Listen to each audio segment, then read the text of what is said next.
Admiral Jihan Kim stood on the bridge of the Earth Defense Station, watching the morning coffee steam rise from her cup. It was supposed to be a quiet Tuesday in 2157. The 3 human colonies were reporting normal operations, trade ships moved peacefully between systems, and Earth's defense fleet ran routine patrols. Then the sky changed. "Admiral," Lieutenant Min-jae Shin called from his communication station. "We have massive energy signatures appearing over major cities worldwide. Multiple contacts, size unknown." Jihan set down her coffee and moved to the main display. What she saw made her blood run cold. Enormous ships, each one larger than a city block, hung silently above New York, London, Tokyo, and every other major population center on Earth. Similar reports flooded in from the colonies. "How many?" she asked. "Counting now, ma'am. At least 50 over Earth alone. More appearing over our colony worlds." Dr. Minho Park, the lead scientist for alien contact protocols, rushed onto the bridge. His face was pale but excited. "This is it, Admiral. First contact. We need to follow diplomatic procedures." "Those aren't diplomatic formations, Doctor," Captain Nari Cho said as she entered the bridge. Her uniform was crisp, despite having run from the pilot ready room. "Those are blockade positions. Classic military deployment." Jihan nodded grimly. In her 20 years of military service, she had learned to read tactical situations quickly. The alien ships held perfect positions to control Earth's major cities and space lanes. This was not a friendly visit. The main screen crackled to life. A voice spoke in perfect English, though clearly translated by some advanced system. The tone was calm, almost bored. "Attention, human leadership. You will cease all activities and prepare for immediate instruction. Your species has been identified as a galactic threat requiring immediate containment." Dr. Park stepped forward. "This is Dr. Minho Park of Earth Science Council. We welcome peaceful contact with your civilization. Perhaps we can discuss—" "You will not speak unless given permission," the voice interrupted. "I am commander of the Corvani Third Fleet. Your species will comply with the following terms. You have 72 hours. The screen displayed a series of demands in multiple human languages. Jihan read them with growing anger. Complete surrender of all human territory. Relocation of all humans to designated reservation worlds. Immediate transfer of all technology and weapons. Submission to protective custody for an indefinite period. These terms are unacceptable," Jihan said loudly. "Humans are a free species. We have committed no crimes against any galactic community. Your rapid expansion and aggressive nature pose a threat to galactic stability," the Corvani commander replied. 47 star systems have been brought under human influence in less than a century. This expansion rate is dangerous. Captain Cho laughed harshly. 47 systems? Most of those are empty research stations and mining operations. We have exactly 3 colonies with actual populations. Your species shows typical patterns of aggressive expansion, the voice continued, ignoring her comment. Historical analysis shows that species with your behavioral patterns inevitably become galactic threats. The Corvani Empire has dealt with 12 similar species in the past 1,000 years. All were successfully relocated to appropriate habitats where they could live peacefully under proper guidance. Dr. Park tried diplomacy again. "Surely we can reach some compromise. Humans are reasonable beings. We can discuss territorial limits, peaceful coexistence. Compromise implies equality. You are not equal. You have 71 hours and 37 minutes remaining." The transmission ended. The bridge fell silent except for the hum of electronics and the distant sounds of normal station operation, but nothing felt normal anymore. Get me General Donghae Lim immediately, Jihan ordered. Priority 1 communication. Within minutes, the general's face appeared on a secure channel. His expression was grim. I've been monitoring the transmissions, Admiral. The President and world leaders are in emergency session. Some are actually considering the aliens' demands. Sir, we cannot— I know, Kim. I know. Which is why I'm authorizing you to begin Operation Prometheus preparation. Quietly. Dr. Park looked confused. What's Operation Prometheus? Need to know basis, Doctor, General Lim replied. Admiral Kim, you have full authority to implement whatever measures you deem necessary for species survival. The politicians can debate. We prepare for war. Over the next few hours, reports poured in from around the globe and from the colonies. The alien ships remained motionless, but clearly were scanning everything. Human military forces were being analyzed, catalogued, and presumably dismissed as irrelevant. Captain Cho returned from a reconnaissance flight with disturbing news. Their ships are massive, Admiral. Each one could carry hundreds of smaller craft. Energy readings suggest power. Sources beyond our current understanding. If they wanted to destroy our cities, they could do it right now. But they haven't, Jihan observed. Why? Dr. Park had been analyzing the alien transmissions. I think they genuinely believe they're being benevolent. Their language patterns suggest they've done this before, many times. They seem to think they're offering us a kindness by not simply destroying us. Reservation worlds, Captain Cho spat, like putting animals in a zoo. Exactly like that, Dr. Park agreed quietly.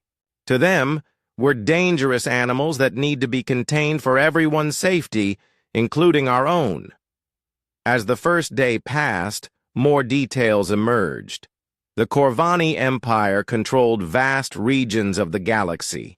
They claimed to maintain galactic peace by preventing younger species from becoming threats. Their method was simple: technological superiority, followed by forced relocation.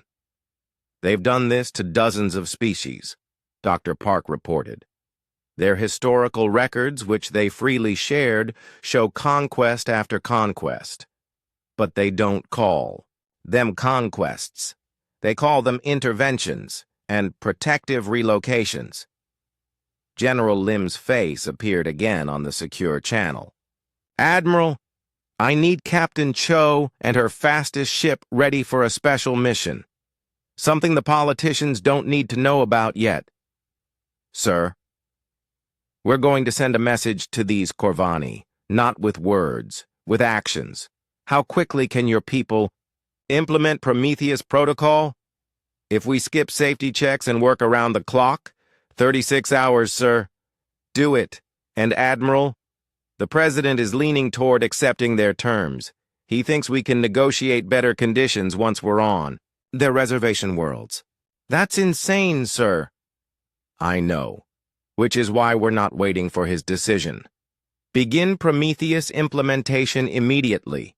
If humanity is going down, we're taking some of them with us. The transmission ended. Jihan looked at her bridge crew, all of whom had heard enough to understand that something major was beginning. Captain Cho, prepare your ship for immediate departure. Dr. Park, I need you to keep analyzing their communications. Look for weaknesses, patterns, anything useful. Admiral, Dr. Park said hesitantly, what exactly is Operation Prometheus? Jihan Kim looked out at the alien ships hanging over Earth like dark clouds. It's our guarantee that if humanity dies, we won't die alone. Outside, the massive Corvani ships continued their silent watch, confident in their technological superiority and the inevitable surrender of yet another primitive species. They had no idea that humans had never learned how to surrender gracefully. The second day brought fear and frantic activity across all human worlds. Commander Sujin Kang stood in the underground facility beneath the Swiss Alps, watching her teams work around the clock on systems that most people didn't know existed. Operation Prometheus had been humanity's most secret project for 30 years, designed for exactly this situation. "How long until the quantum entanglement network is ready?" she asked engineer Taewon Ryu, whose hands flew across holographic displays. 22 hours if everything goes perfectly," Taewon replied without looking up. "Dr. Yuna Han is finishing the calculations now. The quantum linking process can't be rushed without risking complete system failure." Across the facility, Dr. Han worked at a massive computer array, her coffee cup long empty and forgotten. The physics involved were at the very edge of human understanding. Quantum-entangled particles that could trigger fusion reactions instantly across any distance. The theory had existed for decades, but building it required resources that only a species-wide emergency could justify. On the surface, Captain Nari Cho prepared for the most dangerous reconnaissance mission in human history. Her ship, the UES Defiance, had been fitted with experimental stealth technology that had never been tested against alien sensors. "Remember," Admiral Jihan Kim told her over the secure communication, "we need to know everything about their fleet, composition, and capabilities. But more importantly, we need intelligence on their home bases." "Understood, Admiral. If their technology is as advanced as it appears, this might be a one-way mission." "Let's hope not, Captain. We need you back here." Meanwhile, the Corvani had begun demonstrating their power.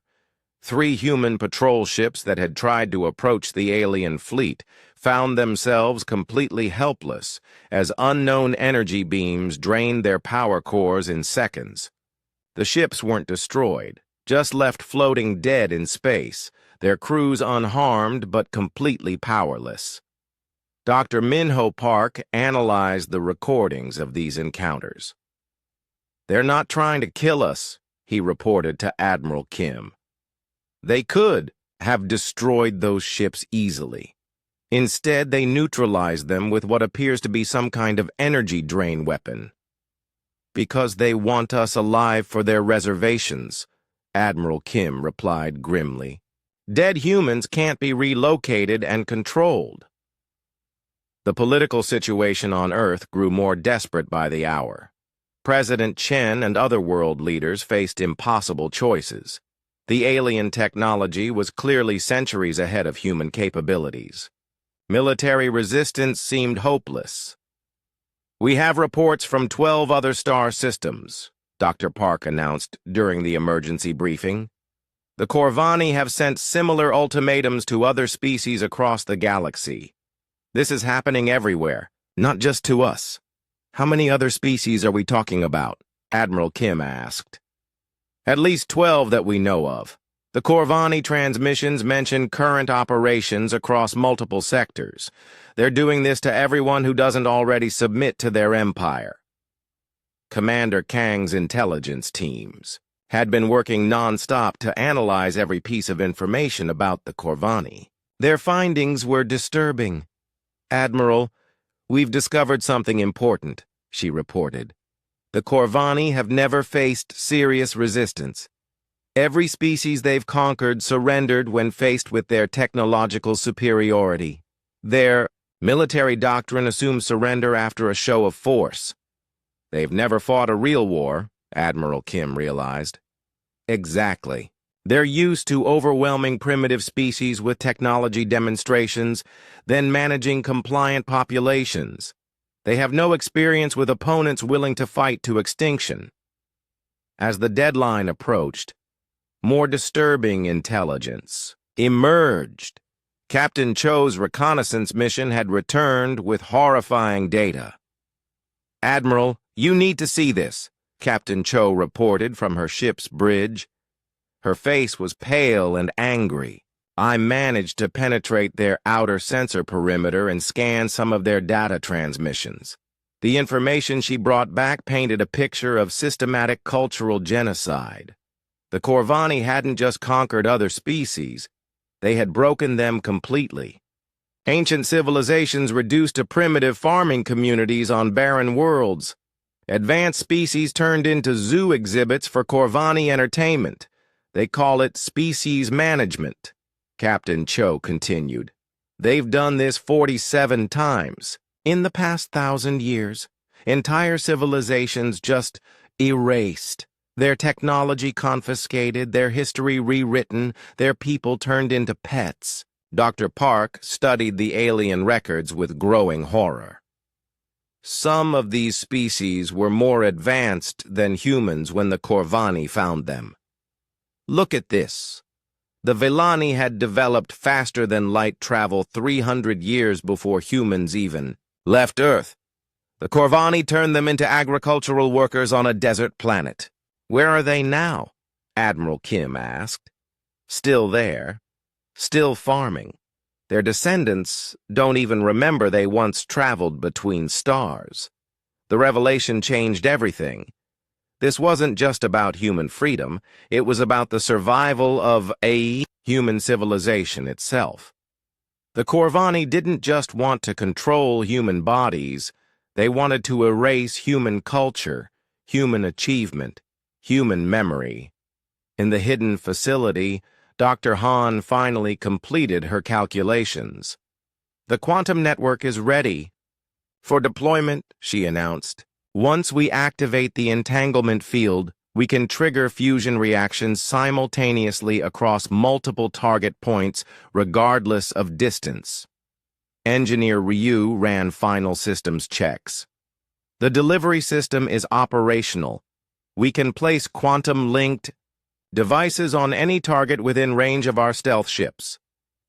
How many targets can we hit simultaneously? Commander Kang asked. Theoretically, unlimited. The quantum entanglement isn't limited by distance or number of paired particles. If we can place the devices, we can trigger them all at once. Admiral Kim received updates from around the globe. Stealth teams had been working frantically to place quantum devices on Corvani supply ships and staging areas. Captain Cho's reconnaissance. Data had provided precise coordinates for 17 major Corvani installations, including several on their home worlds. Admiral, General Donghae Lim's voice came over the secure channel. The President has decided to accept the Corvani terms. He's scheduled to announce surrender in 6 hours. Sir, if we surrender now... I know, Admiral, which is why you're not going to wait for the announcement. You have full authorization to implement Prometheus Protocol at your discretion. General, once we start this, there's no going back. The Corvani will know humans are willing to fight with everything we have. Good. Let them know exactly what kind of species they're dealing with. With 4 hours remaining until the Corvani deadline, Admiral Kim made the decision that would change galactic history. She activated the emergency command override and sent a message to all human military forces. This is Admiral Kim with Priority Alpha authorization. Operation Prometheus is now active. All units prepare for simultaneous implementation on my command. She then opened a direct channel to the Corvani fleet. Attention, Corvani Commander. This is Admiral Jihan Kim of the Earth Defense Forces. We reject your ultimatum completely. You have 1 hour to withdraw all forces from human territory and release any other species currently held under your protection. The Corvani response came quickly, filled with what could only be described as condescending amusement. Admiral Kim, you are not in a position to make demands. Your primitive weapons cannot penetrate our defensive systems. Your small fleet cannot challenge our empire. You will accept relocation, or we will implement more direct methods of control. Commander, Admiral Kim replied calmly, you seem to assume you know what weapons we have. We have scanned your entire military capability. Nuclear weapons, kinetic, projectiles, basic energy systems, all are centuries behind our current technology. Admiral Kim smiled coldly. You scanned the weapons we wanted you to see. You have 1 hour to begin withdrawal, or we'll demonstrate that distance means nothing to us. The Corvani commander's response carried the first hint of uncertainty. You threaten us with weapons we could disable with a thought. Your planet is surrounded. Your colonies are blockaded. You have no options remaining. We'll see about that, Admiral Kim said quietly. Then, to her bridge crew, begin final countdown. If they don't withdraw in exactly 1 hour, we show them what happens when humans stop playing by someone else's rules. Lieutenant Min-jae Shin monitored alien communications as panic began to spread through the Corvani fleet. They had never encountered a species that continued to resist after a demonstration of superior technology. Their strategic protocols had no plan for dealing with opponents who refused to acknowledge defeat. Admiral, Dr. Park said quietly, once we do this, they'll know humans are unlike any species they've conquered before. That's exactly what I want them to know, Doctor. That humans would rather burn the galaxy than live in cages. The countdown continued, marking humanity's transition from potential victims to something the galaxy had never seen before. A species willing to embrace mutually assured destruction rather than accept slavery.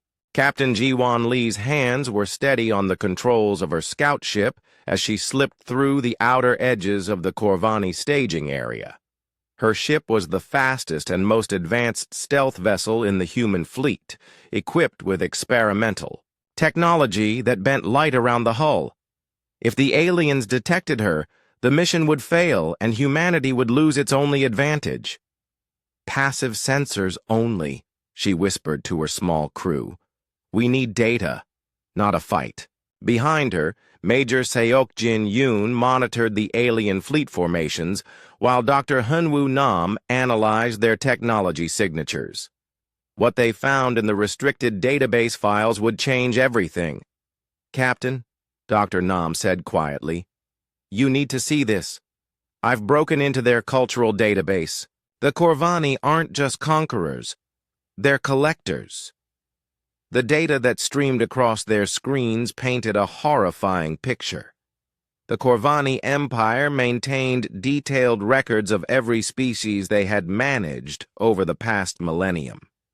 Each conquest followed the same pattern: overwhelming technological demonstration, forced surrender, complete cultural erasure.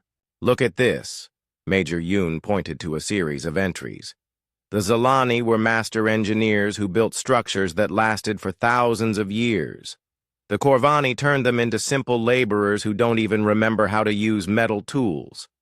The Threnodi had achieved faster-than-light communication across their entire sector, Dr. Nam added. Now they're farmers who communicate with smoke signals. Captain Lee felt sick as she read more entries. Dozens of civilizations, each one reduced to primitive subsistence living under Corvani supervision, advanced mathematics forgotten, scientific knowledge erased, art, music, literature, all replaced with simple tasks designed to keep populations busy and harmless. They call it species optimization, Dr. Nam said. They believe that advanced technology makes species dangerous and unhappy. So they optimize conquered populations by removing all complexity from their lives. Captain, Major Yoon interrupted, I'm detecting massive energy signatures from their command ships. They're preparing something big. But Captain Lee had discovered something even more important. Deep in the Corvani military files, she found tactical assessments that revealed a crucial weakness. They've never faced real resistance, she whispered. Look at these battle reports. Every single conquest ended with surrender after the initial demonstration.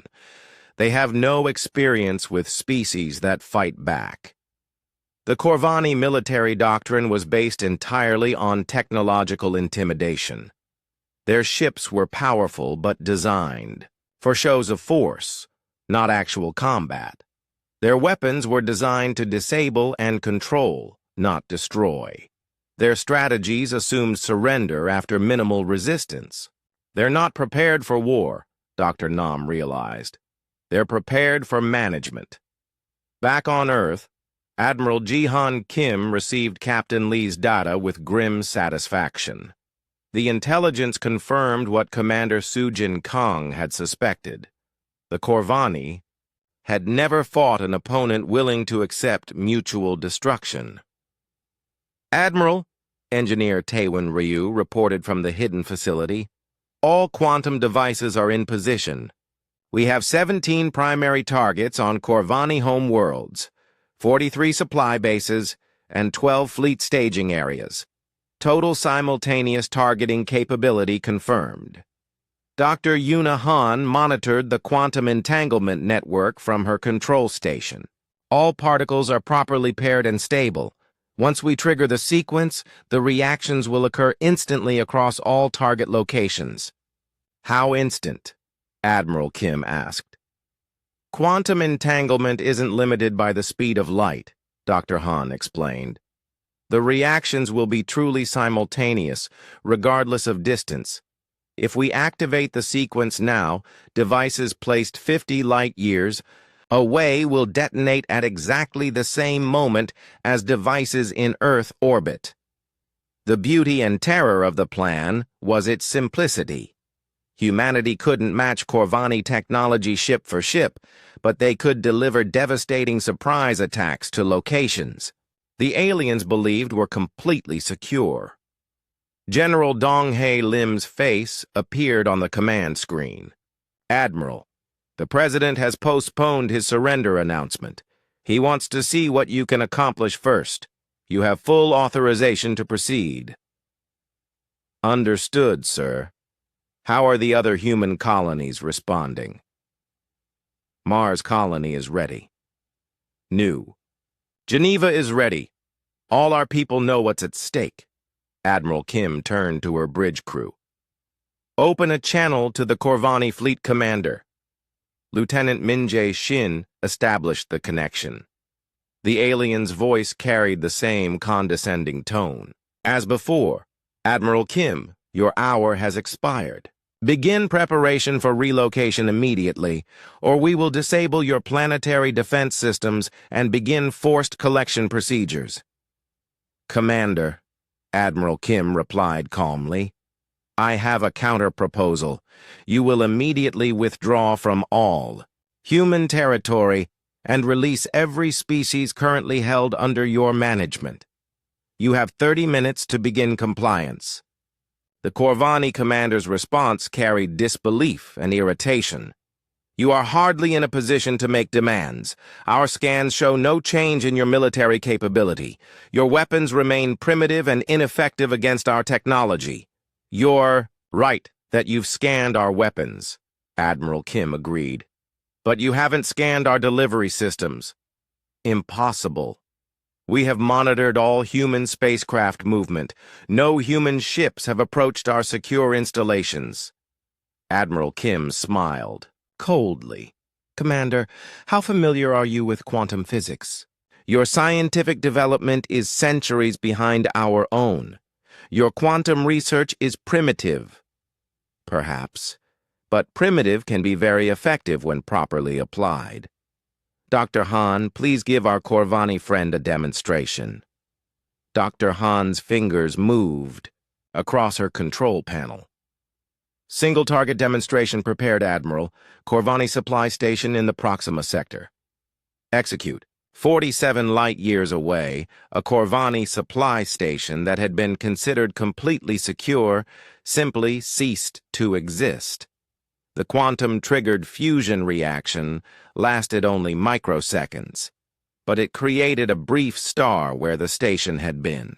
The explosion was visible across multiple star systems. The Corvani fleet's communications exploded into panicked chatter that Lieutenant Shin translated in real time. "They're asking how we could possibly strike a target so far away," he reported. "Their commander is demanding explanations from his technical staff." "More importantly," Captain Nari Cho added, "their fleet formations are changing. They're pulling back from Earth orbit." Admiral Kim opened the channel again. "Commander, that was one target. We currently have quantum devices positioned on 17 of your homeworlds, along with 43 supply bases and 12 fleet staging areas. The distance between targets is irrelevant. We can destroy them all simultaneously." For the first time, the Corvani commander's voice carried uncertainty. "Impossible. No species has ever developed instantaneous strike capability across such distances. No species you've conquered has ever developed it," Admiral Kim corrected. "But then you've never conquered a species like humans before." Dr. Nam's analysis of Corvani communications revealed growing panic in their command structure. "Admiral, they're completely unprepared for this scenario. Their strategic protocols have no plan for opponents who can strike their home bases. They're used to holding all the advantages," Commander Kang observed. "For the first time in their history, they're facing an opponent who can threaten them directly."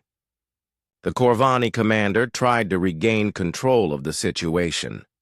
"Even if your claims are accurate, you cannot threaten our entire empire. We control thousands of star systems." "You're right," Admiral Kim admitted. "We can't destroy your entire empire. But we can destroy enough of it to show every species in the galaxy that the great Corvani Empire can bleed. How long do you think your managed populations will stay obedient once they see your homeworlds burning?" Lieutenant Shin reported increased alien communications activity. "Admiral, they're receiving reports from across their empire. Other conquered species are monitoring these transmissions." "Let them monitor," Admiral Kim said. "Let every enslaved species in the galaxy know that someone finally said no to the Corvani Empire." The alien commander's next transmission carried the first hint of genuine concern. "Admiral Kim, perhaps we can discuss alternative arrangements. The Empire is not inflexible in its policies." "Now you want to negotiate?" Admiral Kim laughed harshly. "Commander, you had your chance for negotiation. You chose ultimatums instead. Now you get to experience what it feels like to receive them." She nodded to Dr. Han. "Doctor, please demonstrate our targeting accuracy. Select 3 more supply stations and execute simultaneous strikes." Targets selected and locked. Executing. Now! 3 more Corvani installations vanished in coordinated quantum fire. This time, the explosions disrupted subspace communication networks across an entire galactic sector. The Corvani's own technology worked against them as the quantum reactions interfered with their faster-than-light communications. "Commander," Admiral Kim said into the sudden silence, "you now have 25 minutes to begin evacuation of all human territory and release of all managed species. If compliance does not begin within that time frame, we will demonstrate what happens to your home worlds." "You cannot be serious. You would destroy entire planets over a simple territorial dispute." Specialist Gayanwu Zhang sat at the quantum systems control panel, his hands steady despite the magnitude of what he was about to do. Around him, the underground facility hummed with nervous energy as humanity prepared to cross a line that could never be uncrossed. "Quantum network status?" Dr. Yunahan asked from her position at the master control station. "All entangled particles responding normally," Specialist Zhang replied. 17 homeworld targets locked and verified. Signal propagation will be instantaneous across all designated coordinates. Commander Unji Yang monitored deep space communications from her station high above Earth. The Corvani fleet was in chaos, their commanders demanding explanations for how a primitive species could strike targets so far away with such precision. "Admiral," she reported to Admiral Jihan Kim, "Corvani, fleet formations are becoming defensive. They're pulling back from population centers and clustering around their command ships. They're scared," Captain Nari Cho observed. "For the first time in their empire's history, they're facing an opponent they can't simply overwhelm with superior technology." The 25-minute deadline approached like an approaching storm. Admiral Kim had given the Corvani Empire one final chance to avoid catastrophe, but she knew they wouldn't take it. Species that had dominated the galaxy for millennia don't surrender to upstart humans, no matter how impressive the demonstration. "Admiral," Lieutenant Min-jae Shin reported from communications, "the Corvani commander is requesting additional time to consult with his superiors." "Denied," Admiral Kim replied without hesitation. "They've had 1,000 years to learn basic decency. They don't get extra time now." "Ma'am, he's claiming they need to verify our targeting capability before they can authorize any withdrawals." Admiral Kim's laugh was cold and sharp. "He wants us to prove we can hit their homeworlds? Very well. Dr. Han, select a military installation on the nearest Corvani homeworld, something impressive but not heavily populated." Dr. Han's fingers moved across her control interface. "Target selected. Primary Military Academy on Corvani Prime. Large facility, mostly uninhabited at this time cycle. Execute." 23 light-years away, the Corvani Empire's most prestigious military academy simply vanished in a burst of quantum fire. The building that had trained Corvani commanders for 800 years became a crater of melted stone and twisted metal. The effect on the Corvani fleet was immediate and dramatic. Lieutenant Shin translated the panicked communications flooding their channels. "They're demanding to know how we penetrated the most secure system in their empire," he reported. "Multiple ships are breaking formation. Some are requesting permission to retreat."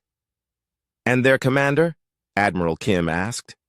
"Still trying to maintain authority, but his voice analysis suggests extreme stress. Admiral, I think they're genuinely terrified." Commander Yunji Yang detected massive movement throughout Corvani space. "Admiral, we're seeing fleet movements across their entire empire. Ships are moving away from their homeworlds toward defensive positions." "They're evacuating," Captain Cho realized. "They know we can hit their most secure installations, so they're pulling their important assets away from fixed positions." But Admiral Kim wasn't finished with her demonstration. "Dr. Han, I want simultaneous strikes on 3 more military installations. Different homeworlds this time. Show them that no Corvani world is beyond our reach. Targets selected and locked. Execute." 3 more installations vanished simultaneously across 3 different Corvani homeworlds. Each explosion created brief new stars that were visible to civilian populations across multiple systems. For the first time in their history, ordinary Corvani citizens saw their empire's military installations burning. The psychological impact was devastating. The Corvani Empire was built on the assumption of absolute technological superiority. Their entire civilization believed they were the galaxy's natural rulers, destined to manage and protect lesser species who couldn't manage themselves. Now primitive humans were striking their most secure facilities with weapons that their best scientists couldn't even understand. "Admiral," Specialist Jiang reported, "I'm detecting some kind of interference with our quantum network. The Corvani are trying to jam our signals." Dr. Han checked her readings quickly. "They can't jam quantum entanglement," she said with satisfaction. "They're trying to use conventional electronic warfare against a quantum system." It's like trying to stop light with a fishing net. The Corvani commander's next transmission carried panic barely hidden behind diplomatic language. Admiral Kim, your demonstrations have been noted. However, the Corvani Empire cannot simply abandon established galactic policies based on threats from a single species. Commander, Admiral Kim replied, these aren't threats anymore. These are consequences. You chose to threaten human extinction. Now you get to experience what extinction feels like. Surely we can reach some accommodation. Perhaps humans could be granted autonomous status within designated sectors. No. Admiral Kim's voice cut through his words like a blade. The time for accommodation passed when you decided to erase human civilization. You have exactly 5 minutes to begin full evacuation of human territory and immediate release of all managed species. After that, we move from military targets to population centers. The bridge fell silent. Even Admiral Kim's own crew looked shocked at the ultimatum. Admiral, Dr. Minho Park said quietly, are we really prepared to target civilian populations? Doctor, every Corvani civilian enjoys a lifestyle built on the slavery of dozens of other species. Every Corvani child grows up believing they have the right to erase other civilizations. I won't target them first, but I won't let them hide behind innocence either. Captain Cho studied the tactical displays. Admiral, if we follow through on this threat, we become something we've never been before. Captain, we became something new the moment they tried to put humanity in cages. The question is whether we become extinct victims or dangerous survivors. Lieutenant Shin monitored the increasingly frantic Corvani communications. Admiral, they're receiving reports from across their empire. Several managed species are beginning uprisings on their reservation worlds. Good, Admiral Kim said with satisfaction. Let them see what happens when the galaxy's strongest empire can't protect its own home worlds. Admiral, Commander Yang reported, I'm detecting massive subspace transmissions from Corvani space. They're broadcasting to their entire empire. Can we intercept the transmission? Already on it. They're ordering a general military retreat from all forward positions. All Corvani forces are being recalled to defend home system installations. They're abandoning their outer territories, Captain Cho realized. Admiral, I think we've broken their will to maintain their empire. The 5-minute deadline approached. Admiral Kim opened one final channel to the Corvani commander. Commander, you have 1 minute to begin compliance or we target your population centers. Choose carefully. Admiral Kim. The Corvani commander's voice was strained. The Empire requires additional time to coordinate such massive policy changes. Time's up. Admiral Kim nodded to Dr. Han. Doctor, target selection. Small city on Corvani Prime. Population. Approximately 50,000. Execute. For a moment, nothing happened. Then reports began flooding in from deep space monitoring stations. A small Corvani city had simply ceased to exist, replaced by a crater that glowed with residual quantum energy. The Corvani fleet's communications went silent. For 30 seconds, no transmissions came from their ships at all. When the Corvani commander finally spoke again, his voice carried defeat. Admiral Kim, the Corvani Empire formally requests immediate ceasefire negotiations. Commander, Admiral Kim replied, the Corvani Empire is in no position to request anything.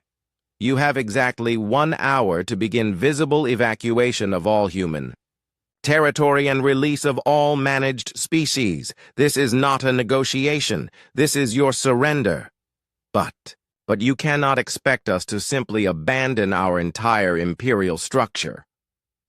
Commander, Admiral Kim interrupted, your imperial structure is over. The galaxy now knows that the mighty Corvani Empire can be brought to its knees by a single species with enough determination. How long do you think your conquered populations will remain obedient? She was right. Reports were already coming in of uprisings on dozens of managed worlds.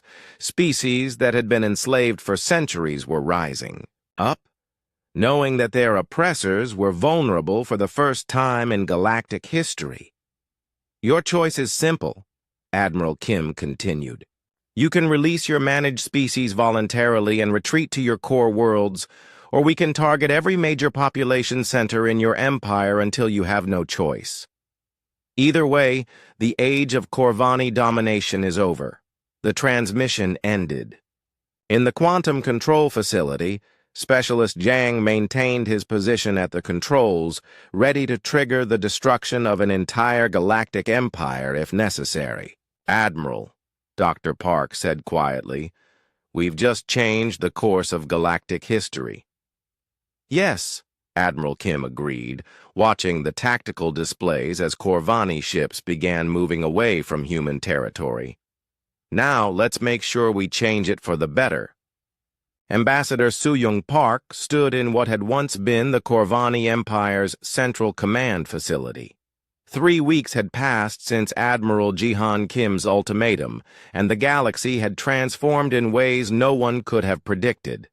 The massive station now served as headquarters for something entirely new, the Free Systems Alliance.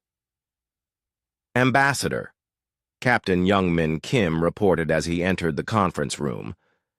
We have confirmation from the outer sectors. The last Corvani military units have withdrawn to their core systems. All managed species have been released from their reservation worlds. The speed of the Empire's collapse had surprised even the humans who caused it. Once other species realized that the supposedly invincible Corvani could be defeated, uprisings had erupted across dozens of worlds simultaneously. The empire that had dominated the galaxy for a millennium crumbled in less than a month. How many species have requested membership in the Alliance? Ambassador Park asked. 47 so far, Captain Kim replied. Every former managed species, plus 12 others that were never conquered but lived in fear of Corvani expansion. They're calling it the Liberation. General Jinseo Choi, who had been appointed to lead the new Galactic Liberation Forces, reviewed reports from across the galaxy. The military situation was complex but encouraging. The Corvani still control their core systems, he reported during the daily briefing. About 30 star systems with heavy defensive installations, but they've made no move to reclaim any of their former territory. Are they planning a counterattack? Ambassador Park asked. Our intelligence suggests they're too busy dealing with internal problems, General Choi replied. Their entire civilization was built on the assumption of technological supremacy. Now they're facing the reality that dozens of species have technology they never bothered to understand because they dismissed those species as primitive. Dr. Minho Park, now serving as the Alliance's chief scientist, had been analyzing recovered Corvani technology and data. His findings painted a picture of an empire that had stagnated through arrogance. The Corvani stopped innovating centuries ago, he explained. They focused entirely on perfecting control technologies, ways to manage. Other species suppress rebellion, maintain order. They never developed quantum warfare capabilities because they never imagined needing them. What about their former subjects? Ambassador Park asked. That's the interesting part. Many of the managed species retained advanced knowledge despite Corvani attempts to suppress it. The Villani, for example, have already begun rebuilding their industrial base using techniques the Corvani never understood. The Threnodi are restoring their communication networks. The transformation wasn't without challenges. Captain Youngmin Kim coordinated massive humanitarian efforts across the galaxy, as liberated species struggled to rebuild civilizations that had been deliberately destroyed. "Some worlds have been set back centuries," he reported. "The Corvani didn't just take their technology, they destroyed historical records, cultural artifacts, scientific knowledge. Entire languages were forbidden for generations. But they're rebuilding," Ambassador Park observed, "and they're doing it together." The Free Systems Alliance had become something unprecedented in galactic history, a voluntary confederation based on mutual defense rather than conquest. Each member species maintained complete autonomy while contributing to collective security. The Alliance fleet now includes ships from 23 different species, General Choi reported. Each one brings unique technologies and perspectives. "We're creating a military force unlike anything the galaxy has ever seen." The human contribution went far beyond their quantum warfare capabilities. Admiral Kim had insisted from the beginning that the Alliance be built on principles of liberation, not domination. "We're not replacing the Corvani Empire," she had declared in the founding charter. "We're ensuring that no empire like theirs can ever rise again." The new Galactic doctrine was simple but revolutionary. Any species that attempted to conquer or manage another would face immediate intervention by the entire Alliance. The quantum strike capability remained humanity's contribution to enforcement. "We've had 3 test cases already," General Choi reported. 2 minor species attempted to claim former Corvani territory by force. 1 Alliance squadron and a demonstration of quantum targeting convinced them to pursue diplomatic solutions instead. The Corvani themselves had become an object lesson in the dangers of imperial arrogance. Their core worlds were economically devastated as their managed labor force disappeared and their tribute system collapsed. For the first time in centuries, ordinary Corvani citizens faced genuine hardship. "They're requesting humanitarian aid," Captain Kim reported with some irony. "The species that spent a millennium managing others is asking for help managing itself." "Approved," Ambassador Park decided immediately. "We help everyone who needs it, regardless of their past actions. That's what separates us from them." Dr. Park had been working with former Corvani scientists who wanted to contribute to Alliance research. Many of them were genuinely horrified when they learned what their empire had done to other species. They called it optimization and protection, one former Corvani researcher had explained. "We were taught that managing primitive species was an act of kindness. We never questioned whether those species wanted to be managed." "The younger generation is different," Dr. Park reported. "Corvani born in the last century are rejecting their empire's ideology entirely. They want to join the Alliance as equals, not rulers." The psychological impact of humanity's actions continued to reverberate across the galaxy. For the first time in galactic history, a young species had not only resisted conquest, but had liberated dozens of others in the process. "The humans have done something unprecedented," Ambassador Park read from a message sent by the Villani leadership. "They proved that technological superiority doesn't guarantee victory against those willing to fight for freedom." Admiral Kim had remained in command of Earth's defense forces, but she now worked closely with Alliance military leaders from dozens of species. The Quantum Strike Network had been expanded and placed under joint Alliance control. "No single species controls the ultimate weapon," she had insisted.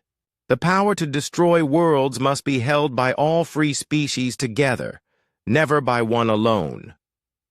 General Choi reviewed the latest intelligence reports.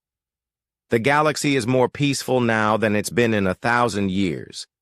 With the Corvani threat removed, and the Alliance preventing new empires from rising, most conflicts are being resolved diplomatically. What about Earth? Ambassador Park asked. How are humans adapting to their new role? Captain Kim smiled.